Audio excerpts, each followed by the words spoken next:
இது ஒன்று கிடைச்சிருச்சுன்னு வைங்களேன், எல்லாமே கிடைச்சிடும். நம்ம அன்புக்கு உண்டானவங்களை வீட்டு வேலைக்கு வராங்க, ஒரு பெண்மணியோ ஒரு ஆணோ வீட்டுக்கு வேலை வச்சிருக்கிறோம், உடம்பு சரியில்லாமல் போயிட்டார். இன்னைக்கு என்ன ஆச்சு வேலையாப்பா, உடம்பு சரியில்லைங்க ஐயா. நம்ம என்ன செய்வோம்? அப்படியா சரி பார்த்துட்டு வாங்க விட்டுருவ மாட்டோம், நேராக வீட்டுக்கு கிளம்பி போயிடுவோம். என்ன செய்வோம்? நேராக கிளம்பி வீட்டுக்கு போயிடுவோம். என்ன பாச்சு, ஏன்னா என்னாச்சு, என்ன உடம்பு இல்லையா, செக் பண்ணியா, என்ன சொன்னாங்க, எது சொன்னாங்க, நீ வா முதல்ல வண்டியில் ஏறணும். நம்ம வேலைக்காரன் ஆயிடுவோம் அவனுக்கு. நம்ம என்ன செய்வோம்? இவ்வளோ நாள் நம்ம குலைச்சிக்கிட்டு இருந்தான், அவனுக்கு உடம்பு சரியில்லைன்னு சொல்லும் போது அவனுக்கு வேலைக்காரன் நம்ம மாறிடுவோம். முதலாளியாக இருந்துகிட்டு இருந்தால் நம்ம அப்படி மாறிடுவோம். அல்லாஹ் ஆசைப்படுறான், எல்லாமே எனக்காண்டி நீங்கள் ஆயிடுங்க, உனக்காண்டி நான் ஆயிடுறேங்கிறான் அல்லாஹ். மூசா அலைஹிஸ்ஸலாத்துக்கு ஒரு பெரிய பொறுப்பை கொடுத்துருந்தாங்க. மூசா அலைஹிஸ்ஸலாம் யாக்கூப் அலைஹிஸ்ஸலாமுடைய பிள்ளைகளை நிக்கா செய்துக்கிட்டாங்க. அப்போ நிக்கா செய்கிறதுக்கு ஒரு ஷரத்து ஒன்று வச்சாங்க, என் பிள்ளை நிக்கா செஞ்சு தரப்பா. மூசா அலைஹிஸ்ஸலாத்துக்கு வேலை இல்லை, பல நாள் பசி பட்னி ரொம்ப கஷ்டம். அவங்க என்ன செஞ்சிட்டாங்கன்னு சொன்னால், மூசா அலைஹிஸ்ஸலாம் எப்போ உனக்கு எல்லாமே நான் தரேன், எல்லாமே நான் தரேன், சாப்பாடு உணவு தொழில் தங்குறதுக்கு இடம் எல்லாமே நான் தந்துடுறப்பா, உனக்கு துணைக்கு என் பிள்ளை நிக்கா செஞ்சு வச்சிடுறேன், ஆனால் ஒரு ஷரத்து, ஆடு மேய்ச்சி தரணும்னு சொன்னாங்க. குறிப்பிட்ட நாட்கள் குறித்து சொல்லி எண்ணிக்கை குறித்து ஆடு மேய்ச்சி தரணும்னு சொல்லிட்டாங்க. மூசா அலைஹிஸ்ஸலாம் ஏற்றுக்கிட்டாங்க. ஏற்றுக்கிட்டதுக்கு பின்னாடி ஆடு மேய்ச்சிக்கிற பொறுப்பு இல்லை, எல்லா ஆடையும் பக்குவமாக போய் அழகா மேய்ச்சி எல்லா ஆடையும் கரெக்டாக கொண்டு வரணும். 100 ஆடுன்னு சொன்னால் ரிட்டன் வரும்போது 100 இருக்கணும், 99 ஆயிடுச்சுன்னா பிரச்சனை ஆயிடும். பொறுப்பு 100 ஆடு அவங்க தலையில் பொறுப்பு. ஆடு மேய்க்கிறாங்க, சாயந்தரம் கொண்டு வந்து வீட்டில் கட்டுறாங்க. இது தொடர்ச்சியாக நடந்துக்கிட்டே இருக்குது. ஒரு நாள் அவங்களுக்கு உடல் அசதி கொஞ்சம் மிகச்சி போய் என்ன செஞ்சிட்டாங்கன்னு சொன்னால், ஒரு மரத்து நிலையில் உட்காந்து இருக்கும்போது அசந்து தூங்கிட்டாங்க. மூசா அலைஹிஸ்ஸலாம் அசந்து தூங்கிட்டாங்க. தூங்கினப்போ என்னாச்சு, கையில் வச்சிருந்தேன், எப்பயுமே மூசா அலைஹிஸ்ஸலாம் கையில் அசா ஒன்று வச்சுருப்பாங்க, குச்சி, டப்புன்னு கீழே விழுந்துருச்சு. கொஞ்ச நேரம் சென்ற பின்னாடி ஃபலம்மா இஸ்தைக்கல, எப்படி எழுதுறாங்க பாருங்க, கண் விழித்து பார்த்தபோது மூசா அலைஹிஸ்ஸலாம் அசந்துட்டாங்க. அப்படி அசந்து இப்படி முழிக்கும் போகும்போது கண் விழிச்சு பார்க்குறாங்க. விழிச்சு பார்த்தா கையில் இருக்க அசா இல்லை, ஒரு ஓனா கையில் தூக்கிட்டு நிற்கிது. அந்த அசாவை கையில் தூக்கிட்டு நிற்கிது ஓனா. ஆடு மேய்ச்சிட்டு இருக்கக்கூடிய இடத்துல சுற்றி ஓனா, ஏன்னா கசீருர் ரிஆப் அந்த இடம் ஓனாய்கள் நிறைந்த பகுதி, ஆடு மேய்ச்சிக்கிட்டு இருக்குது. ஒரு ஓனம் கூட ஆடு அடிக்கல, ஒரு ஓனம் கூட ஆடு அடிக்கல. ஏங்க பாம்பும் கீரி இருந்தால் சண்டை போட்டுக்கணும், பாம்பை கண்டா கீரிக்கு பிடிக்காது, கீரியை கண்டா பாம்புக்கு பிடிக்காது. அது மாதிரி ஓனாவும் ஆடும். ஆனால் அங்கே பார்த்தா ஆச்சரியமாக நடக்குது, எல்லா ஓனாய்களும் ஆட்டு மந்தை சுற்றி வளைச்சிக்கிச்சு, நடுவில் ஆடு ரொம்ப ராகத்தாக மேய்ஞ்சிக்கிட்டு இருக்குது. அப்போ அல்லாஹ் கேட்டானா, அஜிப்தமேன் ஃபேல் ஹாதா, அல்லாஹ் கேட்டானா, என்ன மூசாவே ஆச்சரியமாக இருக்கான்னு கேட்டானா. அல்லாஹ் கேட்டான், ஆச்சரியமாக இருக்காப்பா இந்த காட்சியை பார்த்தா, இன்னும் ஓனா நிற்கிது, ஒரு ஆடை கூட அடிக்கல, எல்லா ஆடும் மேய்ஞ்சிக்கிட்டு இருக்குது, ஆச்சரியமாக இருக்குது. இப்போ மூசா அலைஹிஸ்ஸலாம் சொன்னாங்களாம், ரப்பே நீ செய்கிறது எல்லாமே ஆச்சரியம் தான், ரப்பே நீ செய்கிறது எல்லாமே ஆச்சரியம் தான் சொன்னப்போ சொன்னான் அல்லாஹ். ரெண்டே வார்த்தை சொன்னான், குல்லி கமா உரீது அக்குன் லக்க கமா துரீது. ரெண்டே வார்த்தைங்க. அல்லாஹ் சொன்னானா, நீ எனக்காண்டி நீ ஆயிட்ட, உனக்காண்டி நான் ஆயிடுவேன்னு சொன்னான் அல்லாஹ். எந்த காரியத்தை செஞ்சாலும் எனக்காண்டி செய், எந்த காரியத்தை செஞ்சாலும் குல்லி கமா உரீது, நீ ஆயிரு, நான் ஆடுற மாதிரி நீ ஆயிட்டுன்னு சொன்னா அக்குன் லக்க கமா துரீது, நீ எப்படி பெரிய பொருள் அப்படி நான் ஆக்கி தந்துடுவேன்றான் எல்லாத்தையும். ஆடு மேய்க்கிற பொறுப்பு மூசா அலைஹிஸ்ஸலாத்துக்கு கட்டுப்பட்டது. ஆனால் அல்லாஹ் எப்படி ஆடு மேய்ச்சான், எது ஆட்டு இனத்தை அழிச்சிருமோ அதை வச்சு அல்லாஹ் ஆடுகளை மேய்ச்சான். அதுதான் ஆச்சரியமான செய்தி. நம்ம துனியாவில் செய்யக்கூடிய காரியம் எல்லாமே அப்படி தான் இருக்கணும். எந்த விஷயம் செய்யறதாலும் சரி, வீட்டு தேவையாக இருந்தாலும் சரி, அல்லது நம்மளுடைய துனியாவுடைய தேவையாக இருந்தாலும், ரப்பே ஒரு 2 ரூபா தர்மம் பண்ணுறதுனா கூட நம்ம போடுறது முசாபருக்கு போடுறாங்கிற எண்ணத்தில் போடவே கூடாது. தயவு செய்து நன்மை தராது, உன் படைப்புக்கு நான் தரேன், அவ்வளோதான். அது காஃபிராக இருந்தாலும் சரி, முஸ்லீமாக இருந்தாலும் சரி, அவனையும் அல்லாஹ் தானே படைச்சான். ரப்பே உன் படைப்புக்கு என்னுடைய சக்தி இன்னைக்கு 2 ரூபா தான் தரணும், சில்லற என்கிட்ட 2 ரூபா இருக்குது, அவ்வளோதான். உன் படைப்புக்காண்டி தர ரப்பே, ஒரு 4 இட்லி வாங்கி தரோம் ரப்பே, உன்னுடைய படைப்புக்கு வாங்கி தர ரப்பே, நீ பார்த்து சந்தோஷப்படணும், அவ்வளோதான். இந்த நபி ஸல்லல்லாஹு அலைஹி வஸல்லம் சொன்னாங்க, ஒரு அரை பேரிச்சம்பழத்தை நீ சதக்கா செஞ்சு, அல்லாஹ்க்காகவே சதக்கா செஞ்சு நரக நெருப்பை அணைத்துக் கொள்ளுவாங்க. அரை பேரிச்சம்பழத்துண்டு எவ்வளோ பெருசுங்க இருக்கும், இந்த விரல் இவ்வளோ பெருசு இருக்கும், நல்லா பெரிய பேரிச்சம்பழமாக இருந்தால் இந்த விரல் பெருசுக்கு இருக்கும், அவ்வளோதான், பாதி விரல் அளவுக்கு.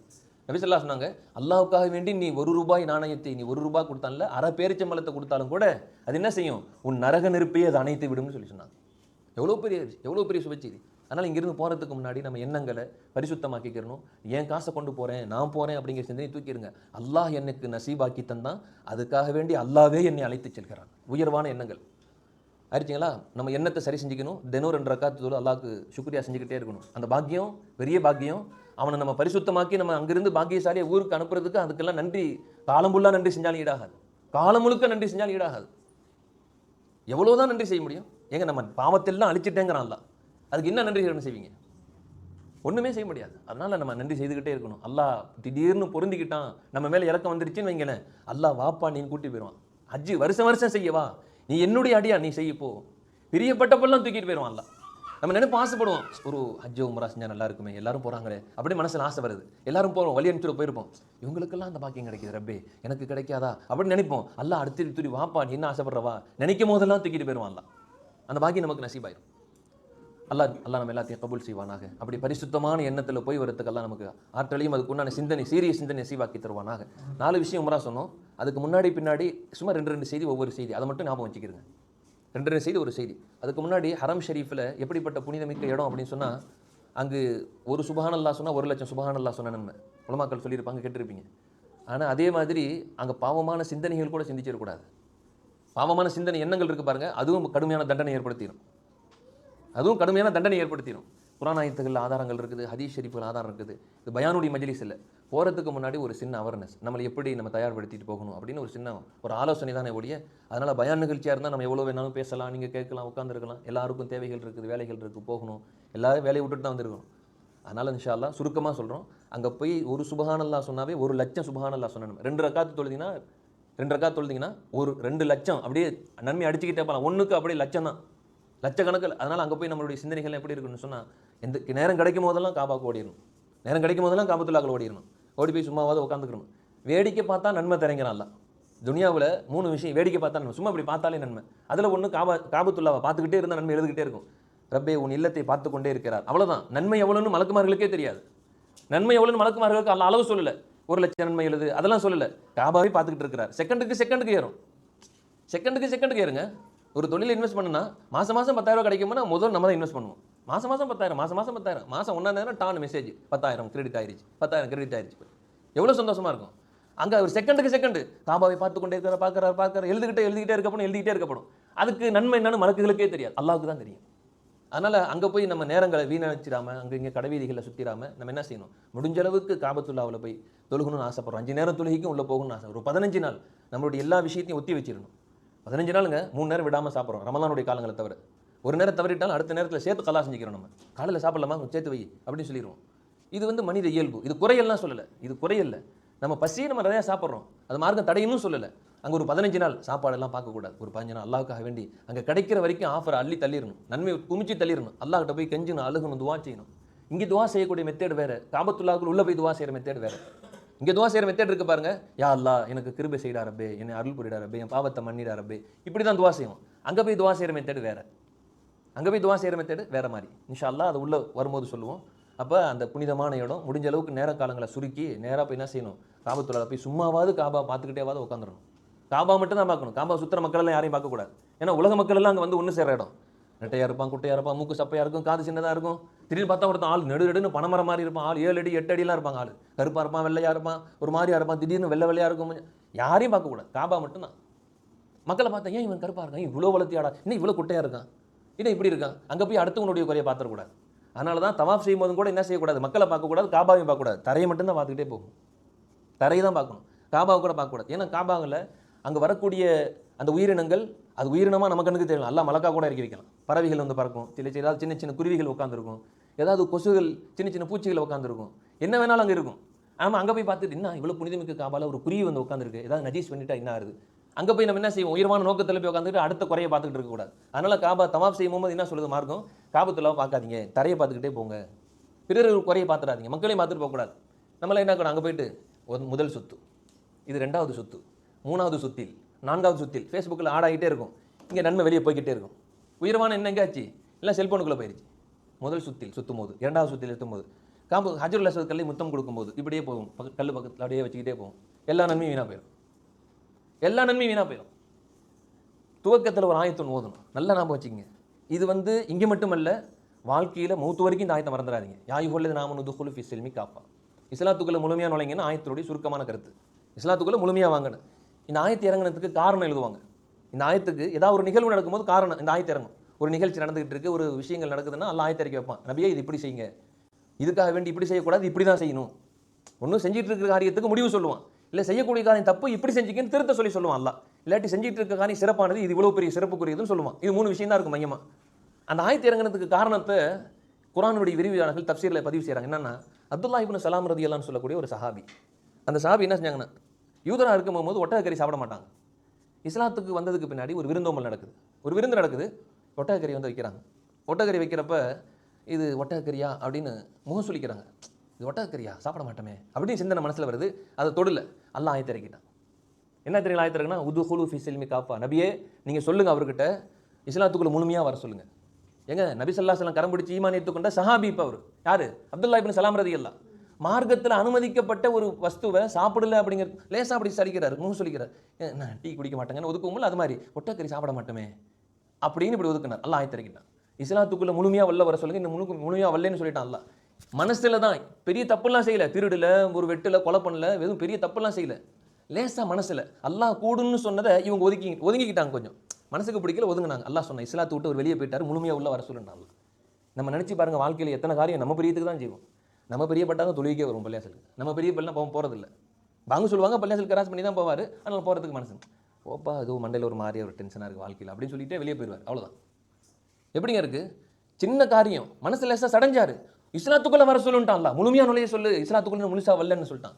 எத்தனை காரியங்கள் இது மாதிரி வாழ்க்கையில் எவ்வளோ தவறுகள் அல்லாஹ்வுக்கு தான் தெரியும். அல்லாஹ் நம்மளை பாதுகாக்கணும். அதனால் அங்கே போகக்கூடிய விஷயங்கள், அங்கே போகக்கூடிய இடம் ரொம்ப உயர்வான இடம். அல்லாஹ்வுடைய அரிசுக்கு கீழே இருக்கக்கூடிய காபா. அந்த தர்பாருக்கு போகிறதுக்கு முன்னாடி நம்ம எண்ணங்களை பரிசுத்தப்படும். எண்ணங்களினாலேயே நிறைய என்னுடைய உம்மத்துமார்கள் அழிவுகள் ஏற்படும், நன்மைகள் வீணாகி போயிடும், நரகத்துக்கு போயிடுவாங்க. ஹதீஸ் இருக்குது, ஹதீஸில் இருக்குது எவ்வளோ விஷயங்கள். ஜாபிர் ரலியல்லாஹு ஹதீஸ், எத்தனை ஹதீஸ்கள் இருக்குது. அதனால் நம்ம என்ன செய்யணும், நம்ம எண்ணங்களை பரிசுத்தப்படுத்திட்டு அங்கே போகணும். அங்கே போய் அடுத்தவங்களோட குறைய பார்க்குறது அதெல்லாம் பார்க்கக்கூடாது. உயர்வான என்ன 15 நாள் நமக்கு பாக்கியம். அந்த பாக்கியம் முடிஞ்சால் அல்லாஹ் மௌத் அங்கே கொடுக்கணும்னு துவா செய்துக்குங்க. பெரிய நசீப் அது. மௌத்து எங்கேயும் கேட்கக்கூடாது, ஒரே ஒரு இடத்துல கேட்கலாம். மதீனா ஷெரீஃபில் மௌத்து கேட்கலாம். நபி ஸல்லல்லாஹு அலைஹி வஸல்லம் சொல்லி கொடுத்தாங்க, எங்கேயும் மௌத்தை கேட்காதப்பா, யா அல்லாஹ் இவங்களுக்கு மத்தியில் நீ வாழ வைக்கிறது, நீ மௌத்தாக்கி போட்டுரு, இவன் பக்கத்தில் என்னால் அல்லோல் கொள்ள முடியல, இவங்களுக்கு மத்தியில் என்னால் கஷ்டப்படுத்த முடியல, ரப்பே இனி மௌத்தாக்கி நீங்களாம் துவா கேட்கக்கூடாது. ஆனால் மதீனால போய் துவா கேட்கலாம், ரப்பே எனக்கு இந்த மண்ணில் மௌத்து கூட கேட்கலாம். ஏன்னு சொன்னால் நபி ஸல்லல்லாஹு அலைஹி வஸல்லம் சொன்னாங்க, என்னுடைய மண்ணில் நீங்கள் மௌத்தை கேளுங்கள், மௌத்தாயிட்டா நான் ஷஃபாத் செஞ்சிருவேன்னு சொன்னாங்க.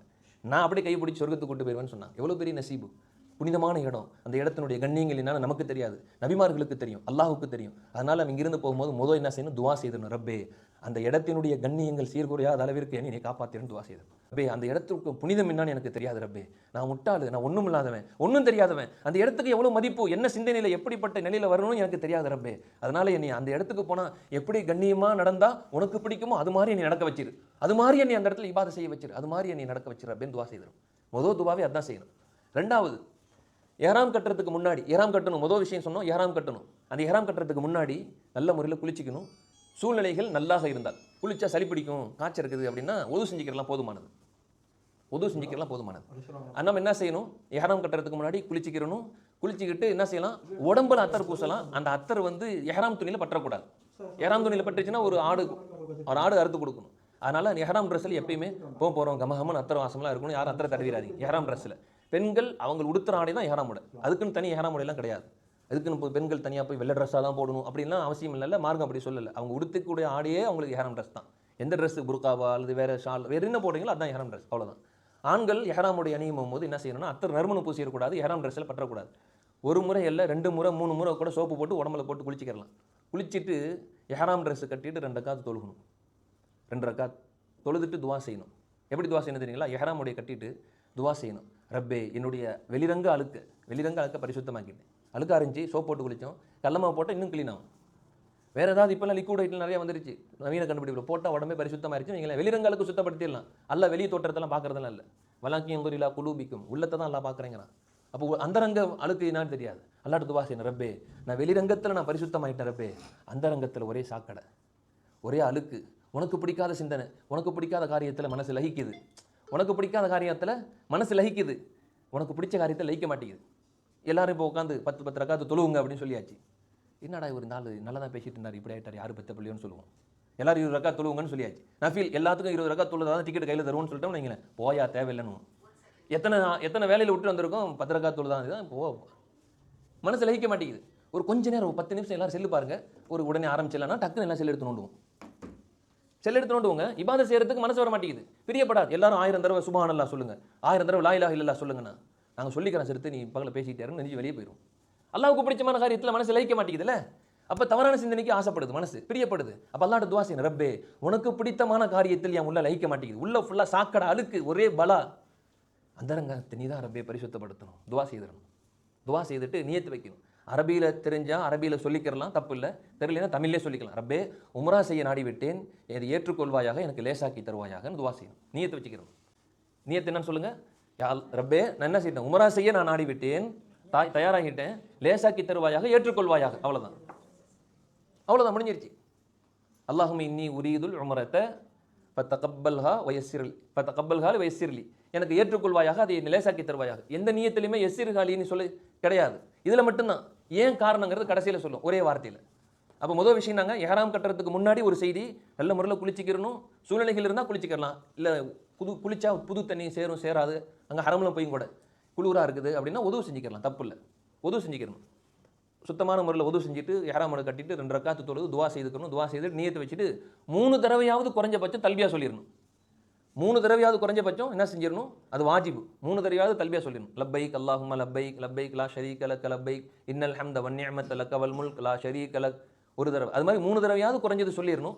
அப்படி எந்த அளவுக்கு அதிகமாக நம்ம தல்பியா சொல்கிறோமோ அல்லாஹ் அடுத்து ஹஜ்ஜுடைய பாக்கியத்தை நசீவாக்கிடுவான். தல்பியாவுக்கு அவ்வளோ பெரிய ஆற்றல் அல்லாஹ் வச்சிருக்கிறான். ஏறாம் ட்ரெஸ் உடுத்துறதுக்கு முன்னாடி ஒரு செய்தி, ஏறாம் உடுத்தியதற்கு பின்னாடி என்னன்னா தல்பியா சொல்லணும். காபாவை பார்க்குற வரைக்கும், காபாவை பார்த்த உடனே என்ன செஞ்சிடணும்னா தல்பியாவை நிப்பாட்டிடணும். அதுக்கப்புறம் என்ன காபத்துல்லாவுக்கு போயிடுவோம். அங்கே உள்ளே போகும்போது பார்க்கணும், 3 ஸ்டெப்பாக உள்ளே இறங்குவோம். காபத்துல்லா கூட 79 நம்பர் கேட்டுக்குள்ளே உள்ளே போகுவோம். உள்ளே போய் போயிட்டே இருப்போம். ஒரு தர இதில் இப்படி இறங்கும் போதே சில நேரங்களில் காபாவுடைய டாப்பு மட்டும் தெரியும். டாப் இருக்கு பாருங்க, அது மட்டும் தெரியும். அடுத்த ஸ்டெப் அதே மாதிரி ஒரு 4-5 படி கீழே இறங்குவோம். அடுத்த ஒரு பாதி காபா தெரியும். முழுசாக கீழே இறங்கிடுவோம். கடைசி இறங்கும் போகும்போது எலக்ட்ரிக் படி வச்சுருப்பாங்க, அதில் இறங்கி போனால் நல்லா போய் பழக்கம் இருந்தால் அதில் போங்க. இல்லாட்டி தடுமாறிட்டு போய் எதுவும் சிரமங்கள் ஏற்படக்கூடாது. படிகளே ராகத்தாக பொறுமையாக இறங்கி போனால் கீழே ஃபுல்லாக வெள்ளை டைல்ஸாக பதிச்சிருப்பாங்க, வெள்ளை கலரில் கல். அது வரைக்கும் என்ன செய்யக்கூடாது, அந்த வெள்ளைக்கல்ல போய் மிதித்து கொஞ்சம் தூரம் முன்னாடி போகிற வரைக்கும் காபாவை பார்க்கவே கூடாது. ஆர்வமாக இருக்கும். காபா இப்படி நான் இன்னும் போய் பார்த்துடணுமே ஆர்வமாக இருக்கும், பார்க்கக்கூடாது. கடைசியாக கீழே இறங்கினதுக்கு பின்னாடி நல்ல முறையில் நம்ம சரி செய்துக்கிட்டு அப்படியே பார்வை உயர்த்தணும். பார்வை உயர்த்தின பண்ணி நம்ம அறியாமல் கண்ணில் தண்ணி வராமல் இருக்கலாம். அது அல்லாஹ் அவங்களுக்கு அந்த நிலையை பொறுத்து உடனே துவா செய்திடணும். ஒரே துவா என்னன்னா, யா அல்லாஹ் இம்மை மறுமையுடைய நலவுகளை எப்பெல்லாம் கேட்குறோம் அதை நீ கபூல் செய்து தருவாயாகன்னு துவா செய்திடணும். முதல் துவாவே அதுதான். இம்மை மறுமையுடைய நலவு என்ன நமக்கு தெரியாது, அல்லாவுக்கு தெரியும். இம்மை மறுமையினுடைய நலவை எதுவெல்லாம் எப்பொழுதெல்லாம் உன்னிட்ட கேட்கறனோ அப்போ எல்லாம் எனக்கு நீ கபூல் செய்து தருவாயாக அப்படின்னு சொல்லி துவா செய்திடணும். அதுக்கப்புறம் தாய்க்கு, தந்தைக்கு, பிள்ளைக்கு, மனைவிக்கு, எல்லாத்துக்கும் யாருக்கு வேணாலும் துவா கேட்டுக்கலாம். ஆசை தீர துவா செய்துட்டு என்ன செய்யணும், அங்கே போய் ஒரு நியத்து வைக்கணும். யா அல்லாஹ் அடுத்து தவாஃபு செய்ய நாடி விட்டேன், அதை ஏற்றுக்கொள்வாயாக, லேசாக்கி தருவாயாக. தமிழ்லேயே சொல்லிக்கலாம். அங்கே போய் அரபியில் போய் மனப்பாடம் பண்ணி வார்த்தை எதுவும் தப்பாக உச்சரித்து அது வேறு மாதிரி அர்த்தம் போயிடக்கூடாது. தமிழில் தெரிஞ்சால் தமிழில் சொல்லிக்கிறங்க, அரபியில் ஃப்ளோவாக நல்ல முறையில் உச்சரிக்க தெரியும் எழுத்துக்களை அப்படின்னு சொன்னால் அது சொல்லிக்கிறலாம். இல்லைன்னா தமிழ்லேயே சொல்லிக்கலாம். அல்லாவுக்கு பாஷையெல்லாம் வரையறலாம் கிடையாது, அல்லாவுக்கு எல்லாமே தெரியும். அதனால் என்ன செய்யணும், நம்ம போய் இறங்குற பகுதி இந்த பகுதியாக இருக்கும். காபத்துல்லால எல்லாருமே இந்த மூலையை நோக்கி தான் இறங்குவோம். ஹஜ்ருல் அஸ்வதுக்கள் இந்த மூலையில் இருக்குது. ஹஜ்ருல் அஸ்வதுக்கள் இந்த மூலையில் இருக்குது. இந்த மூலையில் இறங்குவோம். அப்படி படி விட்டு இறங்கி இப்படி இறங்குவோம். இறங்கி முடிச்சாலும் இங்கே 2 துவா செய்துக்கிறணும். இந்த இடத்துல சுற்றி பேரிகார்டு மாதிரி கட்டியிருப்பாங்க, வரத்துக்கு வழி விட்டுருப்பாங்க. எல்லா மக்களும் அதில் தான் வருவாங்க. நான் தடம் தெரியாமல் மாறிடுவோமோ அப்படின்னு பயம்லாம் தேவையில்லை. எல்லா மக்களும் அதெல்லாம் சாரசாரியாக வந்துகிட்டு இருப்பாங்க. இறங்கி ஒரு ஓரமாக நிற்கணும். நடுமத்தில்னா மக்கள் வர கூட்டத்தில் அப்படியே தள்ளிக்கிட்டே உள்ளே கொண்டு போயிடுவாங்க. அதனால் என்ன செய்யணும், ஒரு ஓரமாக நின்று காபாவை பார்த்துட்டு நல்லா துவா செய்துக்கணும். துவா செய்துட்டு அப்படியே ஓரமாக இப்படி இங்கே வரணும். ஹஜ்ருல் அஸ்வத் கல் இருக்கு பாருங்க, இங்கிருந்து தான் தவாஃப் ஆரம்பிக்கணும். இங்கே வரும்போதே நியத்தை வச்சுக்க வேண்டியதான், யா அல்லாஹ் தவாஃபு செய்ய நாடி விட்டேன், லேசாக்கி தருவாயாக, ஏற்றுக்கொள்வாயாக அப்படின்னு சொல்லி துவா செய்து. துவா செய்துட்டு வலது கை இருக்குது பாருங்க, இப்படி இங்கே நின்னோம்னா இடது கை தான் இந்த பக்கம் இருக்கும். ஹஜ்ருல் அஸ்வத் கல் இடது கை பக்கம் இருக்கும். வலது கையை தூக்கணும். பிஸ்மில்லாஹி அல்லாஹு அக்பர் அப்படி சொல்லிடணும். வலது கையை தூக்கி இப்படி காமிக்கிறோம் பார்த்தீங்களா, உள்ளங்கை இந்த ஹஜ்ருல் அஸ்வத் கல்லை பார்த்துருக்கணும். அப்படி காமிக்கும் போது நம்ம வருகை அங்கே பதிவாயிடும். நபி ஸல்லல்லாஹு சொன்னாங்க, ஐனானி ஷஃபத்தானி. ஹஜ்ருல் அஸ்வதுக்கு 2 கண் இருக்குது, அதுக்கு ஒரு நாவு இருக்குது. அது என்ன செய்யும், அல்லாஹ்ட்ட சாட்சி சொல்லும், யாரெல்லாம் இங்கே வந்தாங்க. வருகை பதிவேடு. இன்னைக்கு மனிதனுடைய கண்டுபிடிப்பு கேமரா.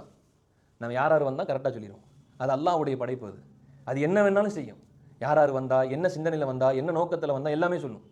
என்ன செய்யும், இப்படி கையை தூக்கிட்டோம் அவ்வளோதான், நம்ம வருகை ஹஜ்ருல் அஸ்வதுகளில் பதிவாயிடும்.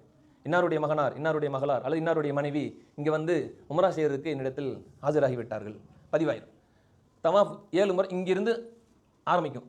அப்படியே சுற்றி வருவோம். சுற்றி வரும்போது 3ஆம் கலிமா சுப்ஹானல்லாஹி வல்ஹம்துலில்லாஹி வலா இலாஹா இல்லல்லாஹு அல்லாஹு அக்பர் சொன்னால் போதுமானது. வலா ஹவ்ல வலா குவத்தையும் சொல்லிக்கலாம், தப்பு இல்லை. 3ஆம் கலிமா எனக்கு தெரியாது, திக்ர் செய்யலாம். என்னென்ன திக்ர் நமக்கு பிடிக்கும், அல்லாஹ் அல்லான்னு சொல்கிறதுக்கு பிடிக்கும்னா அவனுடைய சன்னிதானத்தில் போய் அல்லாஹ் அல்லாஹ் சொல்லிகிட்டே போகலாம். இல்லையா சுப்ஹான் அல்லாஹ் பிடிக்குமா சொல்லலாம், அல்ஹம்துலில்லாஹ் எந்த திக்ர் பிடிக்குமோ அதை செய்யலாம். இல்லையா குர்ஆனுடைய ஆயத்துகள், சூறாக்கள், தெரிஞ்ச சூறாக்கள் ஓதிட்டே போகலாம். துன்யாவுடைய பேச்சு பேசக்கூடாதுங்க. ஏன்னா தவாஃபு சுத்துறதுங்கிறது கஸ்ஸலாத்தி. நபி ஸல்லல்லாஹு அலைஹி ஹதீஸ்ல சொன்னாங்க, தொழுகைக்குள் இருப்பதை போன்று தான் சொன்னாங்க. தொழுகைக்குள்ள நம்ம திரும்பி பார்க்க மாட்டோம், அங்கங்கே மேலே பார்க்குறது.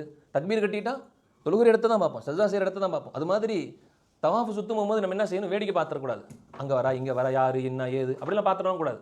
அப்படியே தொழுகையில் இருக்கிறதா அப்படியே சுற்றணும். யா அல்லாஹ் நான் செய்யக்கூடிய அமல்லாம் கபூல் செய்தார் ரப்பே. யாருக்காக வேண்டி நான் செய்யலை, என்னை எல்லாரும் ஹாஜின்னு சொல்லணும், உம்ராக்கு போயிட்டு வந்தார், பெரிய நசீபு, பெரிய பாக்கியசாலி, அந்த சிந்தனையே வரக்கூடாது. ரப்பே நீ பொருந்திக்க, அவ்வளோதான், நீ இந்த பொருந்திக்க. நான் எடுத்து வைக்கக்கூடிய ஒவ்வொரு எட்டையும் ரப்பே நீ கபூல் செய்தார் ரப்பே. அதே சிந்தனையில் அல்லா அல்லா அல்லா அல்லான்னு சொல்லிக்கலாம், சுபஹான் அல்லா சொல்லிக்கலாம், லா இலாஹ இல்லல்லாஹ் சொல்லிக்கலாம், எது வேணாலும் சொல்லிக்கலாம். அப்படியே சுற்றிட்டு இந்த ஓரத்துக்கு வந்துடும், இந்த மூலைக்கு வந்துடும், எங்கே இறங்கணுமோ அந்த மூலைக்கு வந்துடும். இங்கிருந்து இந்த ஹஜ்ருல் அஸ்வத் கல்லுக்கு இந்த கேப் இருக்குது பாருங்க, நமக்கு கொடுக்குற மரியாதை பாருங்க. அல்லாஹ் நமக்கு கொடுக்குற மரியாதை. இந்த கேப்புக்குள்ள 70,000 மலக்குமார்கள் இருப்பாங்க. இந்த கேப்ல நம்ம கண்ணுக்கு தெரியாது.